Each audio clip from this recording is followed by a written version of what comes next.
Welcome to Motivational Humanity. You are not alone. You already know something is wrong. You've known it for years. Not in the loud, dramatic way that makes for easy explanations at dinner tables.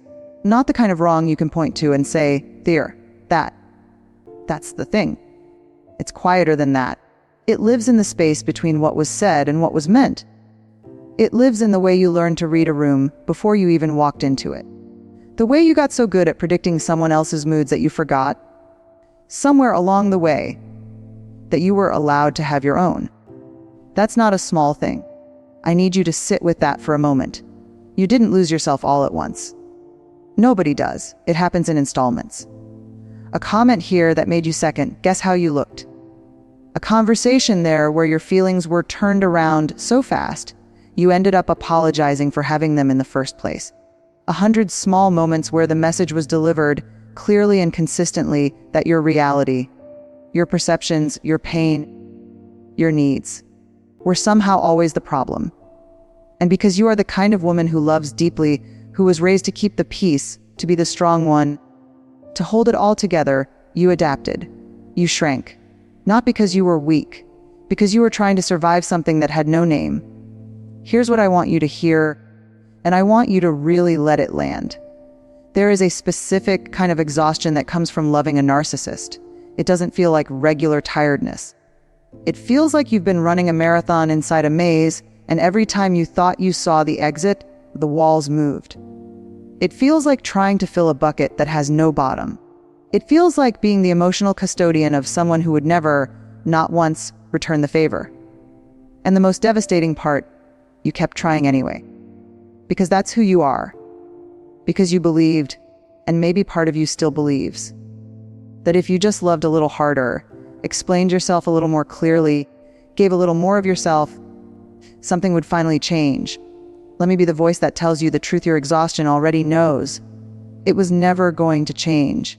Not because of anything you did wrong, but because change requires something that person was never willing to offer. Genuine accountability, real empathy, the ability to see you as a full human being rather than a mirror for their own reflection. Now, I'm not here to hand you a villain. Life is rarely that clean, and you're too wise for that kind of thinking anyway. Some of the people who hurt us most were also people who were hurting themselves. People who never learned how to love without controlling, who never felt safe enough to be vulnerable, who built their entire sense of self on shifting the weight of their own pain onto the people closest to them. Understanding that doesn't mean excusing it. It doesn't mean what happened to you is okay. It simply means you're holding the full, complicated, human truth of the situation. And that is actually the beginning of something. That's the beginning of your way out. Because here's what nobody tells you about surviving a narcissistic relationship. Whether that's a marriage, a mother, a sibling, a friendship, even a decades-long dynamic that you can barely bring yourself to name. Nobody tells you that the real work isn't about them. It never was. The work is about excavating the version of yourself that learned to disappear. It's about finding her. The woman who had opinions she stopped voicing, desires she stopped naming, boundaries she stopped enforcing because enforcing them always cost too much. She didn't die. She went quiet. She's been waiting in the sanctuary of your deepest self, patient as anything, holding all the unspoken truths you were never allowed to speak out loud. This is about getting her back. Not the version of you that existed before the pain. You can't go back, and honestly, you wouldn't want to. You're going somewhere better than back. You're going toward a version of yourself that is wiser, more rooted, more real than you were before. Someone who has walked through the fire and comes out the other side not bitter, but free. That's what this is really about. And we're just getting started. There's a moment. Maybe you've already had it. Maybe it's happening right now in fragments, like light coming through a cracked door. It's the moment you stop asking, "What's wrong with me?" and start asking, "Wait, what was actually done to me?" That shift, that quiet, seismic shift, is everything. Because here's what's so insidious about narcissistic abuse. It doesn't leave marks you can photograph. There's no visible wound to show anyone. What it leaves instead is a kind of internal architecture of self, doubt that was built for you, brick by brick, over months and years, until you couldn't tell the difference between their voice and your own. You started believing you were too sensitive, too needy, too much, or maybe not enough, never quite enough no matter how hard you tried. You started believing that your perceptions couldn't be trusted, that your memory was faulty, that the way you remembered conversations wasn't quite accurate. Because they told you so many times, with such absolute certainty, that you were wrong about what happened, about what was said, about what you felt. That has a name, by the way. It's called gaslighting. And I want to take that word out of the clinical textbooks for a moment and put it into plain human language. Gaslighting is when someone systematically dismantles your trust in your own mind. It's not one dramatic confrontation. It's 1,000 small moments where your reality was quietly, persistently replaced with theirs. Where you came to them hurting and somehow left the conversation feeling guilty. Where you raised a concern and it got flipped so smoothly, so expertly, that you found yourself comforting them about the very wound they had just given you. If you're nodding right now, please hear me say this. That is not a character flaw in you. That is a testament to how sophisticated and relentless the conditioning was. Let's talk about something that doesn't get said enough. Narcissistic abuse works so well on good people, on empathetic people, on people who genuinely believe in the goodness of others, who extend grace, who look for explanations rather than verdicts. It works on people who were perhaps taught early in life, by a parent, a religion, a culture, that their worth was tied to how much they could give, endure, and forgive. If that's you, I want you to understand something with your whole heart. Your empathy was not your weakness. It was weaponized against you. Those are two completely different things. A person with genuine compassion and the capacity for deep love entered a dynamic with someone who had learned to use those very qualities as leverage. You weren't foolish. You weren't naive in some simple way. You were targeted, whether consciously or not, because the qualities that make you beautiful also made you, for a time, vulnerable to someone who didn't share them. There's a particular weight we carry when we've been in these relationships. It's the weight of the unlived life. The decisions we didn't make because we were too busy managing someone else's emotions. The friendships that quietly withered because so much of our energy was consumed.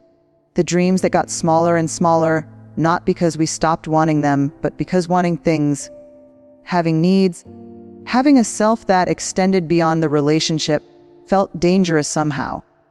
Do you remember when you stopped talking about certain things around them? When you learned, through trial and painful error, which topics were landmines? When you developed this almost unconscious habit of pre-editing yourself, of scanning your own words before you said them, asking, how will this land? Will this set them off? Is this safe? That internal surveillance system, you built it to survive. And it was smart. It was adaptive in the way that all survival mechanisms are. But here's the cost nobody warns you about, Tan. Once you've lived inside that level of self-monitoring long enough, it doesn't just turn off when the relationship ends. It follows you into new relationships, into quiet moments alone, into the way you hesitate before expressing an opinion, the way you brace yourself for a reaction that never comes, the way you're still sometimes waiting for the other shoe to drop. That's not weakness. That's your nervous system doing exactly what it was trained to do. And here, right here, is where I want to pause and say something that might feel uncomfortable at first. Healing from this isn't just about understanding them. It's about understanding you, the full picture, the unedited version. Because most of us, if we're honest, and I think you're someone who values honesty above almost everything, didn't wander into these dynamics randomly. Something in our history, something in the story we were handed before we even had the language to question it, made certain kinds of love feel familiar, made chaos feel like passion, made emotional withholding feel like something to earn your way out of, made someone who needed constant saving feel like purpose. This isn't blame. Please don't hear this as blame. This is the most compassionate thing I know how to say. You deserve to understand your own story well enough to write a different ending. The patterns that brought you here, the deep loyalty, the tolerance for inconsistency, the tendency to prioritize someone else's inner world over your own. Those patterns have roots, old roots, probably. And when you're ready, when the time is right for you, Gently following those roots back to where they began is one of the most profound acts of self-reclamation a woman can undertake. Not to assign blame to your past, but to finally, set down the weight of a story that was never entirely yours to carry. You are not the sum of what was done to you. You are not the reflection someone else tried to reduce you to. You are not too much or too little or broken or beyond repair. You are a woman in the middle of waking up, and the waking, even when it aches, even when it asks hard questions you're not sure you're ready to answer. The waking is the most important thing that's ever happened to you. So here we are. You understand what happened. You've named it, at least in the quiet privacy of your own heart. Maybe you haven't said it out loud to anyone yet. Maybe the words still feel too large, too consequential, too final to speak into the open air. That's okay. Understanding doesn't require an audience. Truth doesn't need a witness to be true. But something has shifted in you. I can feel it, even through these words. There's a part of you that is done. Not dramatically done. Not the kind of done that makes noise and demands attention. The quiet kind of done. The kind that settles into your bones like a decision that's already been made, even before your mind fully catches up. That quiet doneness, that is the most powerful thing you own right now. Let's talk about what reclaiming yourself actually looks like, because I think we've been sold a version of healing that is too loud, too linear, too Pinterest-friendly.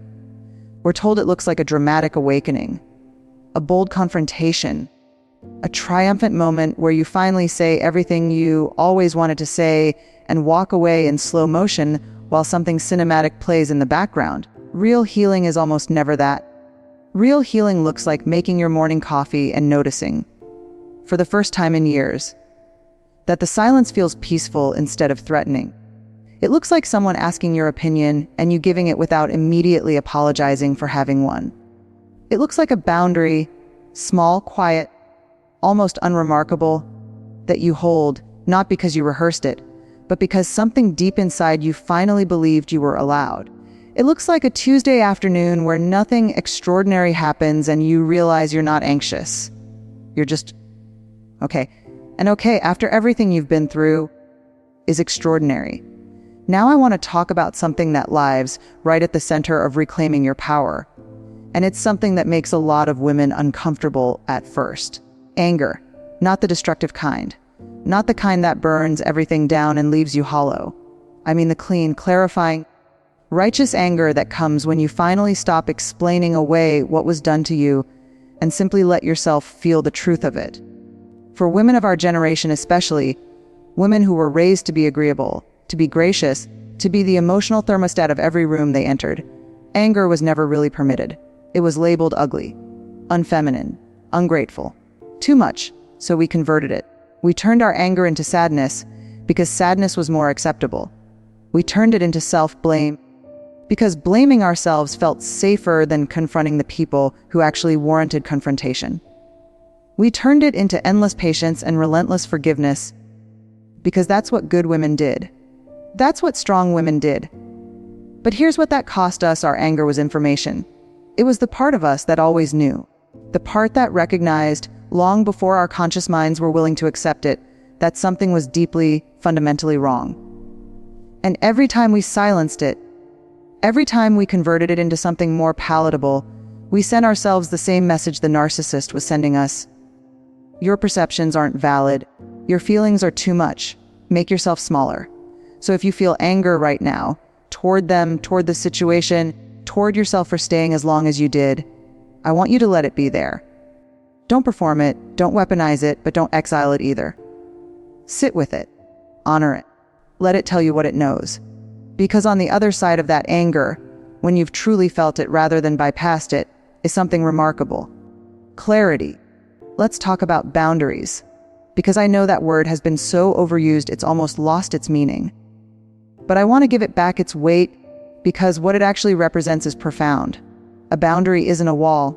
It isn't punishment. It isn't a power play or an ultimatum or evidence that you've become cold and closed off. A boundary is simply a declaration of what is true for you, what you will participate in and what you won't, what you'll allow into your life and what you'll quietly, firmly decline. It's not about controlling another person's behavior. You can't, and you never could, and releasing that responsibility alone will feel like putting down something extraordinarily heavy. A boundary is about you. It's about the sanctuary of your own inner life, protecting it, honoring it, refusing to let it be trampled anymore. And here's the thing about boundaries that nobody warns you: the first ones are terrifying. Not because they're wrong, but because your entire system has been trained to expect punishment for them. Somewhere along the way, you learned that asserting yourself meant paying a price. An explosion of anger, a cold withdrawal, a campaign of guilt that could last for days. So your nervous system braces for that, even when the threat is no longer there. When you hold a boundary and the catastrophe doesn't come, when the world doesn't end, when you don't shatter, when the other person adjusts or removes themselves or simply accepts it, something heals in that moment that no amount of talking about healing can touch. You learn, in your body, not just your mind, that you are safe to take up space. There's something else I want to name, because it's one of the quietest and most corrosive parts of recovering from a narcissistic relationship, and it doesn't get enough attention: grief. Not just grief for the relationship, grief for the version of yourself you were before it. Grief for the years, the energy, the dreams that got quietly shelved, the version of your life that might have looked different.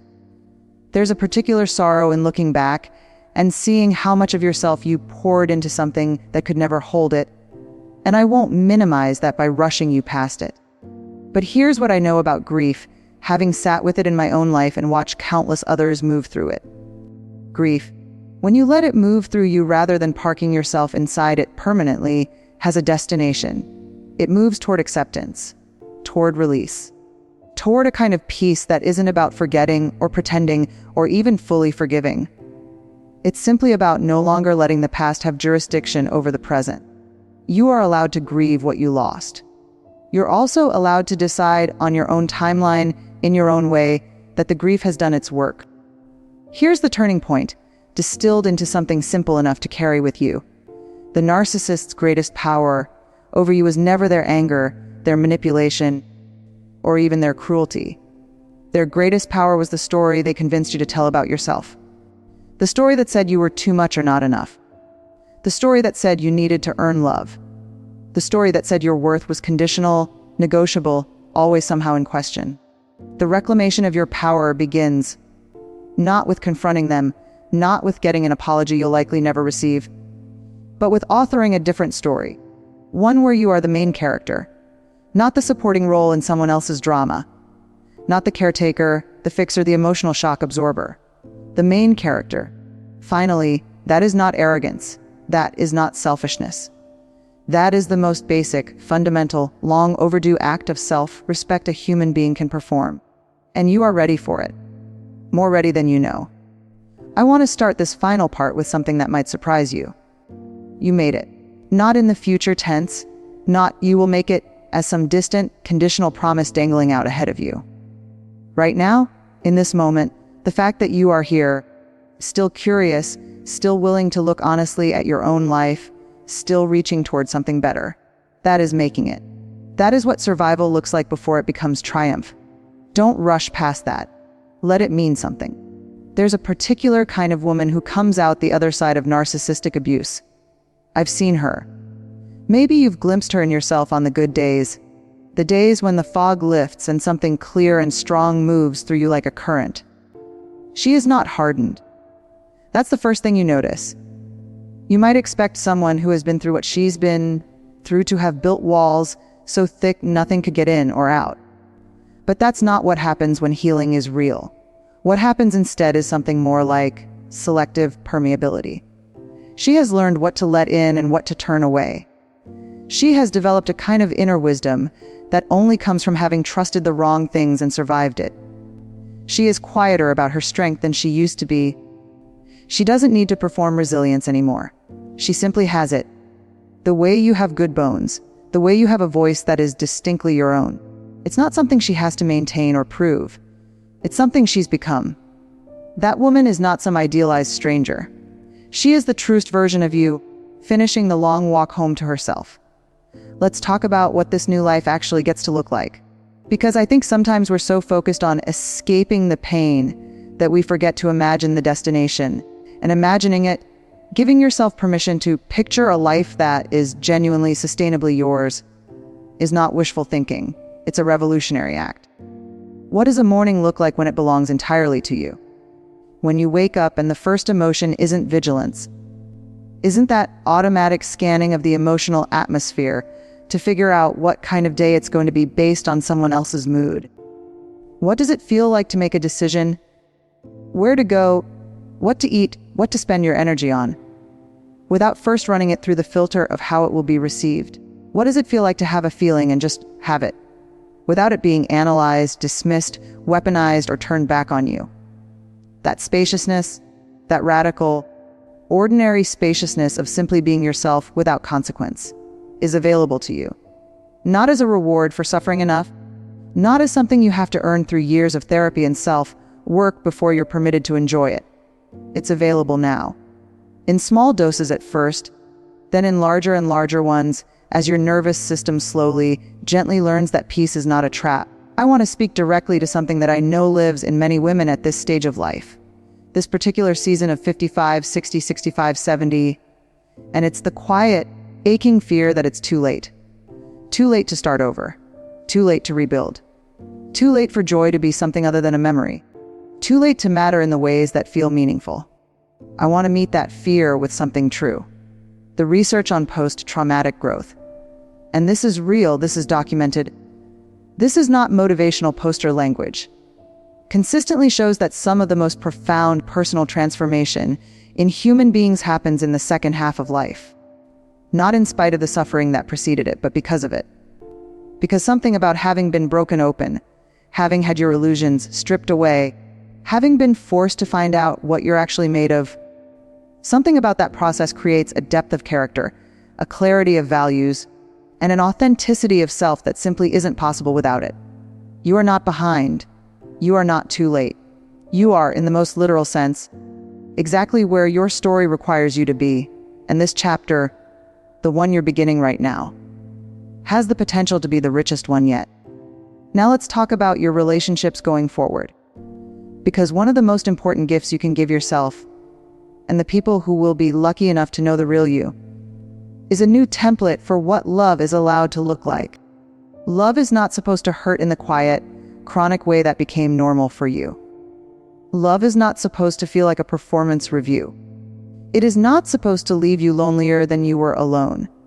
It is not supposed to require the constant sacrifice of your own reality to sustain someone else's comfort. Real love, the kind you deserve, the kind that is absolutely still possible for you, feels like relief. It feels like being seen without having to manage how you're seen. It feels like disagreement that doesn't turn into punishment. It feels like someone being glad that you exist, not conditionally, not with a running tally of your debts and inadequacies, but simply, genuinely glad. You may have to learn to recognize that kind of love, because it won't feel like what you're used to. It won't have the electric charge of anxiety that you may have, somewhere along the way, confused with passion. It will feel steadier, calmer, almost unremarkable in the best possible way, the way good health feels unremarkable to someone who has been sick for a very long time. Let yourself get used to it. You're allowed. There are a few things I want you to carry with you as you move forward. Not rules, not a checklist. Just quiet truths that I hope find a home somewhere inside you. Your needs are not a burden. They are the most basic expression of your humanity, and any relationship, romantic, familial, or friendship, that consistently treats them as inconvenient is a relationship that is asking you to be less than fully human. Your history does not define your future. The patterns that were written into you before you had any choice in the matter can be rewritten, not erased. You carry all of it, and that's okay. But rewritten in the way that an author returns to an early chapter not to destroy it, but to understand it, and to let it finally, properly serve the story. Your instincts are trustworthy. That inner voice that whispers something is wrong, the one that was silenced for so long, the one that was told it was paranoid or oversensitive or simply confused, that voice was right. It has always been right. Part of your healing is learning to hear it again, to trust it again, to treat it as the wisest counsel you have access to. And finally, the unspoken truth that I want to speak, clearly and without apology.